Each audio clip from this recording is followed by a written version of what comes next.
Spring weather generally brings mild weather with light breezes and sunshine to the area, but it can also bring the roar of strong winds.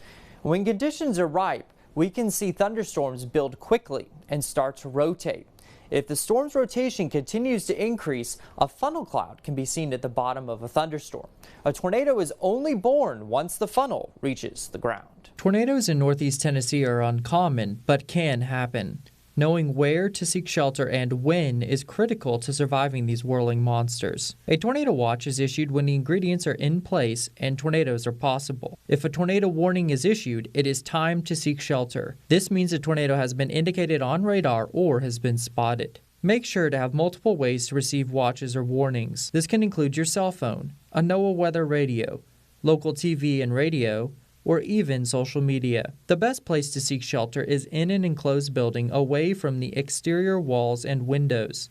If possible, get to the lowest level of the building you are sheltering in. If driving, try to get to a shelter.